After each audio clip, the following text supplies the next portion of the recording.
কেইদিনমান আগতে মই ব্ৰডকাষ্টত কৈছিলো যে অহা 6 তাৰিখে আমি নিযুত মইনা আঁচনিৰ ধন 6 তাৰিখৰ পৰা আমি বিতৰণৰ শুভ আৰম্ভণি কৰিম।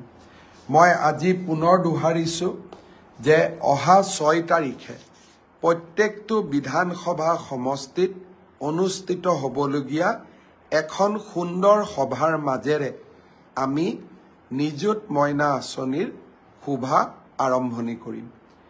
এই মাহত আমি সকলো ছাত্ৰীক একোখনকৈ ড্ৰাফট দিম আৰু অহা মাহৰ পৰা অৰ্থাৎ নৱেম্বৰ মাহৰ পৰা এই ধন ডিবিটি যোগে সকলো ছাত্ৰীৰ এই আঁচনিত যোগ্য বুলি বিবেচিত হোৱা প্ৰতিগৰাকী ছাত্ৰীৰ বেংক একাউণ্টলৈ আমি ট্ৰান্সফাৰ কৰিম। আৰু কোনোবা ছাত্ৰী যদি ভুলত বাদ পৰি যায় আপোনালোকে মোক জনাব, মই তৎকালীনভাৱে ব্যৱস্থা ল'ম। মই বিশ্বাস কৰোঁ যে উচ্চতৰ মাধ্যমিকত প্ৰথম বৰ্ষত নামভৰ্তি কৰা ছাত্ৰী, স্নাতক পৰ্যায়ত নামভৰ্তি কৰা প্ৰথম বৰ্ষৰ ছাত্ৰী আৰু বিশ্ববিদ্যালয়ত নামভৰ্তি কৰা প্ৰথম বিভাগৰ ছাত্ৰী সকলোৱে এই আঁচনিৰ হিতাধিকাৰী ৰূপে যোগ্য। কোনোবাই যদি এই আঁচনিৰ পৰা বাদ পৰিছে আমাক নিশ্চয় জনাব।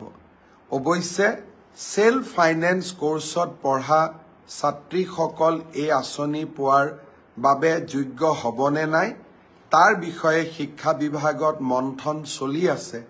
সেইবাবে সেল্ফ ফাইনেন্সত পঢ়া ছাত্ৰীসকলক কিছু দিন অপেক্ষা কৰিবৰ বাবে মই অনুৰোধ জনাম। 6 তাৰিখৰ পৰাই নিযুত মইনাৰ আৰম্ভণি।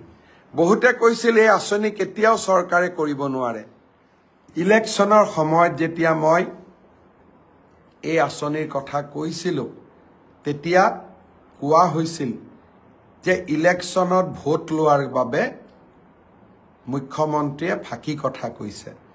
যিসকলে ভাবিছিল যে মই ফাঁকি কথা কৈছো তেওঁলোককো 6 তাৰিখৰ নিযুত মইনাৰ উদ্বোধনী অনুষ্ঠানলৈ সাদৰ নিমন্ত্ৰণ জনালো।